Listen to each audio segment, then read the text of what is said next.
ते काम करीत असताना त्यांना लोक जात विचारतात. आजच्या या प्रजासत्ताक दिनाच्या निमित्तानं आपण पुन्हा पुन्हा समजून घेतलं पाहिजे की आपला प्रजासत्ताक आपण ज्या दिवशी स्वीकारला तो हा 26 जानेवारी दिवस आहे. आणि ह्या दिवशी आपण अशी कमिटमेंट केलेली आहे. आपले त्या काळातले जे कोणी आपले राष्ट्रीय नेते होते त्यांनी ही कमिटमेंट केलेली आहे की आपण सगळेजण हे सामाजिक, राजकीय आणि लिंगविरहित अशी एक समानता आणि सामाजिक समता निर्माण करण्यासाठी आपण कटिबद्ध राहू. मित्रांनो, हे आपण जरी स्वीकारलेलं असलं, आज 77वा प्रजासत्ताक दिन आहे, हे स्वीकारलेलं असलं, परंतु आपल्या आजूबाजूला आजही जाती व्यवस्था दिसते. जातीवरून आपण माणसं वाढवण्याचा प्रयत्न करतो. हे कसं कसं जाईल हे जाण्यासाठीचा एकमेव मार्ग आहे तो म्हणजे आपण सायंटिफिक टेम्पर मेंटेन करणं. सायंटिफिक टेम्पर काय आहे? आपण शालेय जीवनामध्ये आपण डार्विनचा सिद्धांत शिकलेला असतो आणि माणसं म्हणजे आपण असं शिकलो आपण की माकडापासून माणूस जन्माला आला आणि मग त्याची प्रगती होत गेली. ती प्रगती होत असताना त्याच्या माणसाचा जो विकासाचा टप्पा आहे तो जंगलात राहत होता, कंदमुळं खात होता, मांस खात होता. अशा पद्धतीने ते टप्पे त्याच्या आयुष्यामध्ये आलेले आहेत. त्याच्यामुळे तो ज्यावेळेस तो नागरीकरणामध्ये आला त्यानंतर काही व्यवस्था म्हणून आपण जातींची व्यवस्था केली किंवा प्रदेशानुसार धर्म आले. तो एक सांस्कृतिक टप्पा आहे. हे ज्यावेळेस आपण शास्त्रीय दृष्ट्या समजून घेऊ त्यावेळेस आपले हे असं लक्षात येईल की कुणीही जन्मानं उच्च किंवा नीच नसतो. हे जे सामाजिक टेम्पर आहे ते आजच्या प्रजासत्ताक दिनाच्या निमित्तानं आपण स्वीकारलं पाहिजे आणि ते समजून घेतलं पाहिजे असं मला वाटतं. म्हणजे सामाजिक काम करणारी जी माणसं आहेत त्यांना ह्या गोष्टीच्या अडचणी येणार नाही. आज आपल्या बरोबरचा जो चीन आहे तो चीन अत्यंत प्रगतिशील असा देश आहे. आज त्या ठिकाणी माणसं उपाशी राहत नाही. आज आपल्याला जितकं सामाजिक काम करायला लागतं, नाशिककरांच्या सारखं ज्या पद्धतीचं सामाजिक काम करायला लागतं, मीनाताई फुलेंच्या सारखं ते सामाजिक काम करायला लागतं.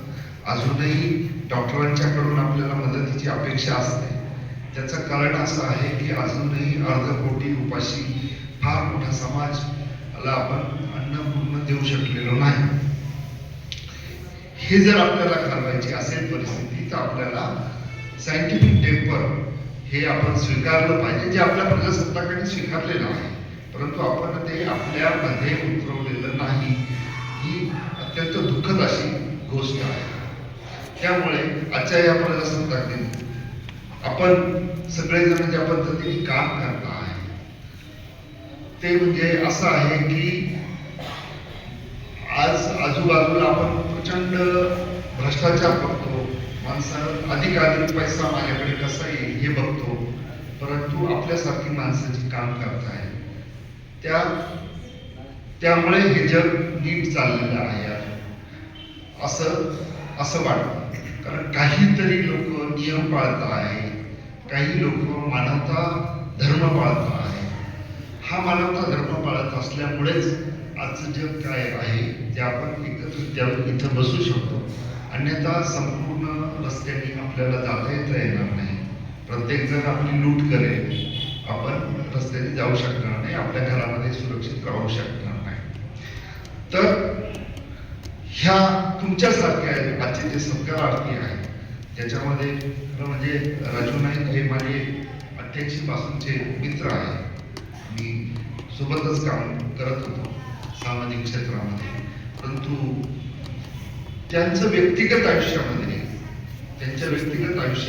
त्यांनी जे काही आपलं सामाजिक जीवन आणि व्यक्तिगत आयुष्य एकत्रित्या ते जगलेले आहे. म्हणजे आपल्याला सगळ्यांना जे ओळखणारी लोक आहेत त्यांना सगळ्यांना माहिती आहे. मंगलताई त्यांच्या ज्या पत्नी होत्या त्यांच्या शेवटच्या दिवसांच्या मध्ये खरं म्हणजे त्यांचं वय नव्हतं जाण्याचं, परंतु त्यांच्या शेवटच्या दिवसामध्ये संपूर्ण सेवा या माणसाने स्वतः केली.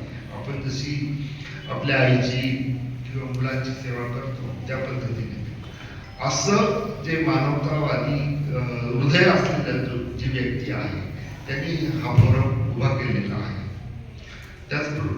त्याच्यामुळे त्यांचा आजचा जीवन गौरव हा म्हणजे तो जरी त्यांनी सांगितलं की हा माझ्या सगळ्या फोरमच्या सहकार्यांचा असा तो गौरव आहे, परंतु त्याच्यामध्ये व्यक्तीचं स्वतःचं जे मानवतावादी असणार आहे आणि त्याला आपल्या फोरमला सुद्धा आपल्या संघटनेला जे दिशा देण्याचं काम आहे ते राजू नाईक यांच्यासारख्या व्यक्तीने केलेलं आहे. त्याच्यामुळे त्यांचा सन्मान हा अत्यंत योग्य असा सन्मान झालेला आहे.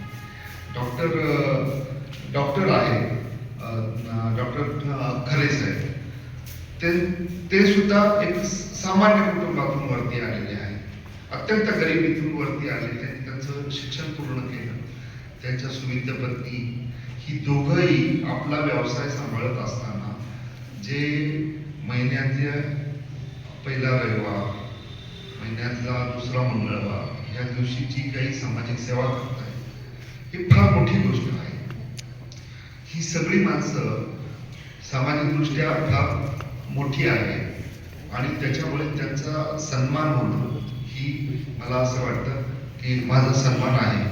आमच्या सगळ्यांच्या उपस्थितीत त्यांचा सन्मान करण्यात आला.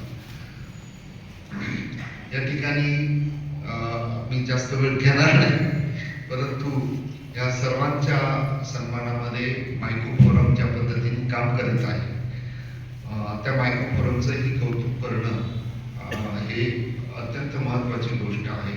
कारण सगळी माणसं, सगळ्या कंपन्या या स्वतःचा नफा कसा जास्तीत जास्त वाढेल, कामगार सुद्धा हा विचार करतो की मला जास्तीत जास्त कंपनीकडनं वेतन कसं मिळेल, माझा बोनस कसा वाढेल, या सगळ्या पातळीवरती आपलं व्यक्तिगत आपलं पोट भरल्यानंतर किमान दुसऱ्यासाठीचा विचार करणं हा जो ह्या फोरमनी चालवलेला उपक्रम आहे तो अत्यंत अभिनंदनीय असा आहे आणि त्यासाठी ही सगळी मंडळी मी अभिनंदन करतो आणि माझे 2 शब्द संपवतो.